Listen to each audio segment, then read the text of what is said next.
Hello everybody, I'm Steve Dawson and welcome to Vintage TV Breakdown.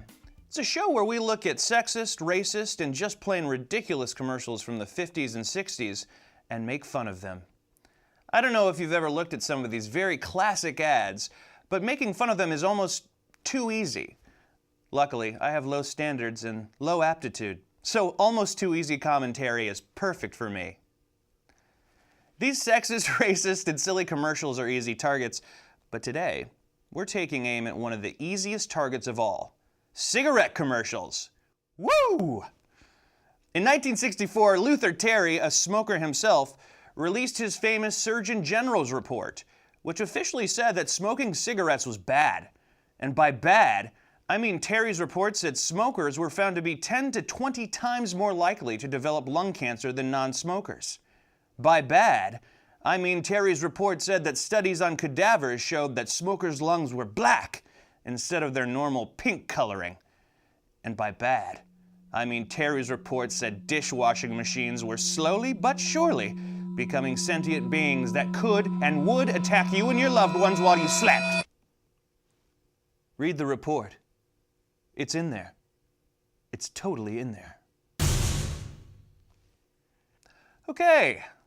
Let's get to some of this nicotine-fueled craziness, shall we? One of the big trends in cigarette marketing back in the day was the doctor-recommended cigarettes. Here's a part of one of my favorites. Yes, according to this survey, more doctors smoke Camels than any other cigarette. Try Camels yourself. Make the one sensible cigarette test. Make your own 30-day Camel mildness test in your T-zone. Smoke only Camels for 30 days. Enjoy Camel's rich, full flavor, and see how well Camels agree with your throat, pack after pack, week after week. Or just wrap your lips around a running vehicle's tailpipe and see how it agrees with your throat. Suck in that poisonous gas, fume after fume, week after week. Also, did you notice that they have a different place for your T-zone in the 50s? I thought it was your nose and forehead, not your mouth. This next spot is a little bit weird. I don't know why this naked guy is handling cigarettes in the water. I don't know who the off-camera gruff guy is, or why he's never seen, or why he's spending so much time talking to this nude dude. Check this out. Great game, wasn't it, Joe? Nothing like a cold shower to freshen you up. Sure there is, Harry. Try one of these new cigarettes.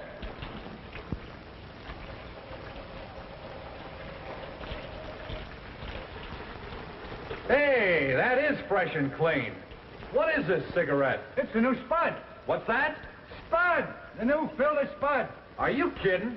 I used to smoke Spuds years ago. Ha ha! Years ago! I started smoking cigarettes underwater years ago. I started talking to old men while naked years ago. You know, I wonder if the reason he stopped smoking Spuds years ago was because they're named after a potato. Hey, that said, I don't know if you've ever tried smoking a potato, but believe you me, you won't be sorry. It's like, pow! Well, as ridiculous as these were, this last spot shows that even beloved animated characters could join in on the cigarette fun. These commercials would usually run during the actual airing of the show, ensuring that both adults and children alike would get this important message about Winston cigarettes. Greetings, Rocky, my boy. Pack of Winstons, please. Oh, you like them Winston cigarettes, huh, Mr. Flintstone? But of course, they really got something. You bet your life. Folks who really enjoy smoking know it's what's up front that counts. And that's where Winston steps out ahead of the crowd with their exclusive filter blend. Choice golden tobaccos, specially selected and specially processed for filter smoking. Hold it. What you mean? What are you pitching Winstons at me for? You know I never smoke nothing else.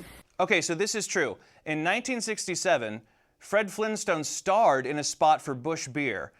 He and Barney got fired from their jobs at the Slate Rock and Gravel Company. They became bartenders, and when their old boss, Mr. Slate, came into the bar, They disguised themselves by putting mops on their heads, got him drunk on Busch beer, and in his alcoholic stupor, he gave them their jobs back. That's fun. It was a simpler time, guys. I don't know whether to blame it on the 60s or the Stone Age.